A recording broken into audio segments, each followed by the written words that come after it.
नमस्कार दर्शकों, मैं दीपक मजुमदार और अभी विप्र भवन जो ब्राह्मण समाज का जो एक भवन है वहाँ पे ब्राह्मणों का उपनयन संस्कार के जानकारी के लिए हम यहाँ पहुँचे हुए और किस प्रकार से ब्राह्मण समाज के जो जनेऊ संस्कार है वो होता आ रहा है सदियों से।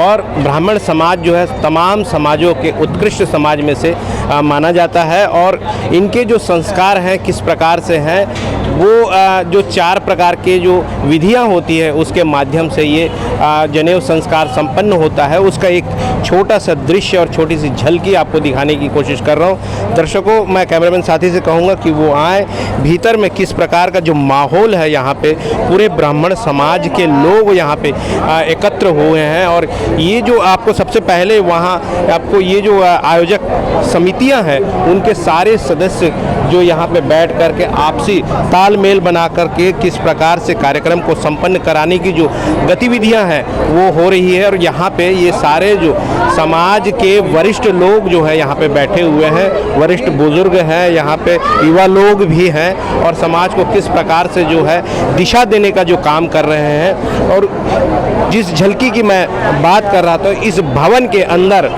लगभग 64 बटुक जो है यहाँ पे अपना जनेऊ संस्कार जो है ग्रहण कर रहे हैं। मैं वो दृश्य आपको दिखाने की कोशिश कर रहा हूँ। ये एक विवाह रूपी होता है, ये जो संस्कार है पूरी विवाह की जो विधियां हैं उसके बाद ही ये जनेऊ संस्कार संपन्न हो पाता है। जो मातृ शक्ति हैं, माताएं हैं, सारे लोग यहाँ पे मौजूद हैं, उनके परिजन भी हैं। मैं वो जो दृश्य है देख सकते हैं कि यहाँ पे जो टीन के पीले पीले जो यहाँ पे बनाई गई है चौहद्दियाँ, उसमें बांस भी रखा गया है। और छत्तीसगढ़ समाज हो या देश के किसी भी समाज की जो विधियाँ होती है इस प्रकार से होती है। तो इसमें सबसे पहले जो है हल्दी लगा करके इनका उपनयन किया जाता है, उसके बाद जो है इनका मुंडन संस्कार है, मुंडन के बाद इनको जनेऊ संस्कार है और फिर जो भिक्षुक बनने का जो विधि है उसको भी किया जाता है। तो इस प्रकार से जो है आप देख पा रहे हैं कि यहाँ जो काफ़ी जो भीड़ है यहाँ पे लगातार आप देख पा रहे हैं कि छत्तीसगढ़ी ब्राह्मण समाज के तत्वाधान में ये कार्यक्रम जो है लगातार इस प्रकार से आयोजित है। ये आप देख पा रहे हैं कि ये जो ऊपर जा रहे हैं जो बटुक बने हुए हैं, सर मुंडवाए हुए हैं, ये सारे लोग जो है यहाँ पे आप देख पा रहे हैं। ये एक जो बालक है ये ऊपर में देख पा रहे हैं जो मुंडन किया हुआ है, ये इनके जो अभी जनेऊ संस्कार एक संस्कार जो है वो दंड जो पकड़ के भिक्षा के लिए अपने परिजन के और परिवारों के बीच जाएंगे। तो वो ये एक मिनट आप अभी जो ये जनेऊ संस्कार आप लेने जा रहे हैं। यस। तो जो महाराज ने आपका मुंडन के पहले हल्दी लगने के पहले क्या कुछ कहा है कि आप जैसे कि इस संस्कार के बाद पूर्ण ब्राह्मण हो जाएंगे और उसके बाद आपको क्या संस्कार दिया गया है कि माता पिता के साथ साथ समाज के लिए क्या कुछ करना है? ये हमारा नियम होता है कि अगर हम लोग ब्राह्मण हैं तो इसको करना ज़रूरी रहता है और बिना बाल वाल कटाए वटाए हम लोग नहीं बन सकते टोटली। ऐसे तो हम लोग का नियम ही रहता है टोटल, अगर ये नहीं होगा तो हम लोग पूरा ब्राह्मण नहीं बन सकते। ऐसा है। आज के बाद जो है आप पूर्ण रूप से ब्राह्मण हो जाएंगे, उसके बाद आपके जो नियम है बहुत कठिन हो जाएंगे, उसका निर्वाह आप किस प्रकार से कर पाएंगे? ज़्यादा कठिन नहीं रहता, उतना नहीं है पर ज़्यादा है, पर अब नियम को मानना पड़ेगा, वरना अगर हम नियम को तोड़ते हैं तो जनेऊ जो रहता है उसको हमें चेंज करना पड़ेगा बार। अच्छा, या कि फिर से ये संस्कार दोहराना तो नहीं पड़ेगा? नहीं, दोहराना नहीं पड़ेगा, बस एक वो रहता है जो धागा रहता है उसको बस चेंज करना रहता है, फिर हो जाता है। आप पूर्ण रूप से कोशिश करेंगे कि जो नियम आपके समाज का है टूटे ना। महाराज जी ने आपको जो मंत्र दिया है उसका बिल्कुल सहसा पालन करेंगे। वो टूटे ना, वही हम लोग को ज़्यादा देखना है। अगर टूट जाता है तो अगर जानबूझ के नहीं करना है, ऐसी करना है। आप अपना परिचय दीजिए। मैं आदर्श शर्मा हूँ, बड़ौदा बाजार से। मैं यहाँ यहीं पे कराने आया हूँ मेरी बुआ लोग के साथ, तो यही है। आप कार्यक्रम के बारे में बताएं। छत्तीसगढ़ विप्र सांस्कृतिक भवन के माध्यम से हर साल व्रत बंद का कार्यक्रम निःशुल्क आयोजन किया जाता है। यह कार्यक्रम करीब 15 साल से यहाँ पे हो रहा है। इसी प्रकार के कई कार्यक्रम हम हर साल समाज को जोड़ने के लिए ये सब कार्यक्रम करते रहते हैं, जिससे कि लोगों में उत्साह बढ़ता है और समाज के प्रति जागृति होती है और वे काम करने के लिए तत्पर रहते हैं। इस प्रकार से सभी लोग का मिलना जुलना भी हो जाता है। आपस में कई हमारे आसपास के ग्रामीण क्षेत्रों से भी आए व्रत बंद के लिए आए रहते हैं। उन सब के बीच में एक आपस में जान पहचान और सब प्रकार के वो उनके आपस में बीच में होते रहता है। तो इससे हम सब निःशुल्क व्यवस्था करते हैं और करीब 800 लोगों का खाना पीना सब निःशुल्क रहता है और इसी प्रकार हर साल हम लोग ये कार्यक्रम करते रहते हैं। छत्तीसगढ़ में ब्राह्मण समाज के कई लोग जो है दूर से दूर में रहते हैं, जिनको ये जानकारी नहीं मिल पाती है कि समाज में किस प्रकार का जो संस्कार धर्म संस्कार और बहुत सारे ऐसे कार्यक्रम होते हैं जिससे वो लाभान्वित नहीं हो पाते। तो आपका ये जो दल है और ये जो यहाँ का जो समिति है किस प्रकार से काम कर रही है? ये समिति जो है वैसे तो सोशल मीडिया में हर जगह हम प्रचार करते हैं कि इस तारीख को निःशुल्क व्रत बंद का आयोजन है और उसमें रायपुर संभाग के लोग ज़्यादा आते हैं, क्योंकि हर संभाग में ऐसे व्रत बंद होते रहता है। तो उन लोग अपने अपने शहर में बटे रहते हैं, इसलिए हम लोग जितना ज़्यादा हो सकता है यहाँ पे व्यवस्था करते हैं और उसमें रायपुर, दुर्ग और आसपास के लोग बहुत आते हैं और सभी ग्रामीण क्षेत्रों से भी आते हैं।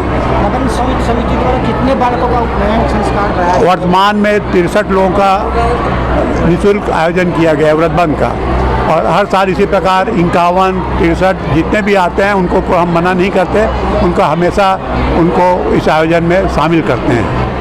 मैं नरेंद्र तिवारी विप्र सांस्कृतिक भवन का अध्यक्ष हूँ। ब्राह्मण समाज को सबसे सर्वश्रेष्ठ समाज माना जाता है और इसके उपलक्ष्य में इस प्रकार के जो आयोजन हो रहे हैं जनेऊ संस्कार, तो आप इसको किस रूप में देख रहे हैं? और हिंदू धर्म जो आज सनातन धर्म के रूप में बड़े पैमाने पे हिंदुस्तान या पूरा देशों में इसकी एक चर्चा चल चुकी है, इस विषय में आपका ओपिनियन क्या है? आपका इस विषय में क्या कुछ कहना है?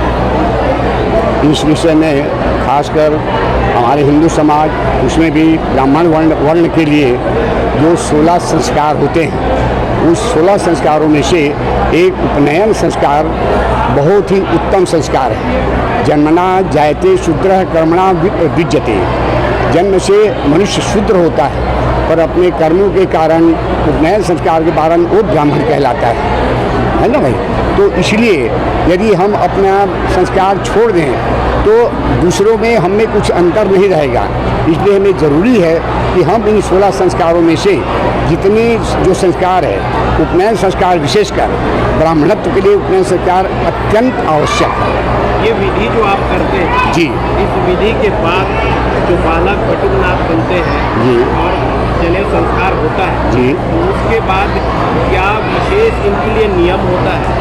इस जी। नियमों का जीवन भर वो पालन करते हैं? जी हाँ, उसके सबसे प्रथम तो नियम होता ये है कि संस्कार का उपनयन संस्कार करने के बाद ही वह देव पितृ कार्य करने के लिए वह निश्चित हो जाता है। देव पितृ कार्य वो कभी तभी कर सकता है जब उसका उपनयन संस्कार हो जाए। बिना उपनयन संस्कार किए वह पितृ कार्य, देव पितृ कार्य करने में सक्षम नहीं माना जाता है। इसलिए बहुत ज़रूरी है उपनयन संस्कार। और अब रहा सवाल उपयोग करने का, तो आज के इस माहौल में करते हैं, बहुत से लोग करते हैं, यहाँ तक कि जनेऊ नहीं पहनते, पर जिस समय पूजा करना है या पितृ कार्य करना है, देव कार्य करना है, तो जनेऊ लटका के करते पर करते ही हैं। तो हमारे सनातन धर्म में इस जनेऊ का बहुत ही अत्यधिक महत्वपूर्ण है। बिना उपनयन संस्कार किए अपने पिता को अग्नि प्रदान भी नहीं कर सकते। हमने सुना है मेरा है ओम प्रकाश तिवारी, रोहिणीपुरम कॉलोनी, रायपुर। समाज में मातृशक्ति का बड़ा योगदान है और ये आज जो कार्यक्रम यहाँ पे आप लोग जनेऊ संस्कार कर रहे हैं और उसमें बड़ी योगदान में महिलाओं का भी लग रहा है, इस विषय में क्या कुछ कहना चाहते हैं? ये जो कार्यक्रम है उपनयन संस्कार का, ये प्रतिवर्ष किया जाता है विप्र भवन प्रबंधक समिति की ओर से। और हम लोगों का जो है समाज वो है शक्ति छत्तीसगढ़ी विप्र महिला समाज, और हम लोग दोनों मिलके ही इस कार्यक्रम को बड़ी ही सफलतापूर्वक संपन्न करते हैं। और ये हमारा उद्देश्य रहता है कि समाज के सभी लोग आपस में जुड़ें। कोई भी सामूहिक कार्यक्रम का उद्देश्य यही होता है, चाहे वो सामूहिक विवाह हो, सामूहिक उपनयन संस्कार हो, कि सभी लोग आपस में जुड़े, एक दूसरे को जाने पहचाने और इसका लाभ भी मिलता है समाज को। तो प्रतिवर्ष ये उपनयन संस्कार जो है यहाँ से किया जाता है और इसके लिए हमारी ये विप्र भवन प्रबंध समिति जो है वो बहुत करती है। हमारी शक्ति महिला मंडल की सारी बहनें हैं जो कि पहले दिन से ही इस तैयारी में लगी रहती हैं और दूसरे दिन भी आके अपना पूरा सहयोग देती हैं इस कार्यक्रम में, और उसके कारण ये कार्यक्रम जो है बड़े ही सुचारू रूप से। तो मैं देश को और समाज को यही शुभकामना देना चाहती हूँ कि सभी लोग आपस में मिलजुल कर रहे हैं, हमेशा हर एक की भावनाओं का कद्र करें और हर एक की कार्यों में मदद करें, सहयोग करें, तभी हमारा ये भारत देश है जो उन्नति के पथ पर आगे बढ़ सकेगा। धन्यवाद। मैं विभा तिवारी, मैं छत्तीसगढ़ महिला ब्राह्मण समाज की संरक्षिका। हमारी ये बहन है प्रीति शुक्ला जी, ये हमारी छत्तीसगढ़ महिला ब्राह्मण समाज की अध्यक्षा हैं। मैडम आपको जानकारी दीजिए आज के कार्यक्रम की। जी, कुछ जानकारी बताइए आज के कार्यक्रम। ये विगत 10 वर्षों से होता आ रहा है और ऐसा कभी संभव ही नहीं हो पाया कि भाई साहब लोगों ने अकेले किया हो, तो इनके साथ मिलकर हम करते हैं। हमारी सभी बहनें इसमें सहयोग प्रदान करती हैं और समाज को एक संदेश देती हैं। कुछ कुछ कार्य ऐसे होते हैं, जैसे उपनयन संस्कार बहुत खर्चीला हो चुका है आज के ज़माने में, तो पर्सनल कर नहीं पाते, तो वो सब हम लोग मेल मिलाप और सामंजस्य की दृष्टि से हम इसको सामूहिक रूप देना चाहते हैं और उसमें हम सभी बहनों का बहुत सहयोग रहता है और हमारे भाइयों के द्वारा ये कार्य संपन्न किया जाता है। आपके कहने के हिसाब से जो गरीब तबके के जो ब्राह्मण लोग हैं उनको काफ़ी कुछ मदद मिलता है, बहुत कुछ मदद मिलता है। आज के ज़माने में खाना पीना प्लस व्रतबंध में पूरे एक शादी का खर्च होता है हमारे समाज में, तो सिर्फ एक वधू नहीं आती है, बाकी तो पूरा कार्य बारात तक का कार्य यहाँ होता है, तो उसके लिए तो खर्चीला है ही। खाना खिलाना है समाज को, कपड़े लत्ते सब रहते हैं, तो वो हम लोग सामूहिक रूप से प्रदान करते हैं। हाँ, तो हम लोग सामूहिक रूप देते हैं उसको, तो कम खर्चों में निपट जाता है। इसका निःशुल्क तो नहीं, 2500 हम लोग एक राशि लेते हैं जिसमें हल्का फुल्का जो खर्च रहता है वो निकलता है और 2500 में पूरा एक आधी शादी हो जाती है समाज के द्वारा। तो ये बहुत बड़ा संदेश है, मेल जोल का एक साधन है ये और समाज के लिए सबसे अमिट उदाहरण है ये। प्रीति शुक्ला, शक्ति छत्तीसगढ़ी विप्र महिला समाज की अध्यक्ष।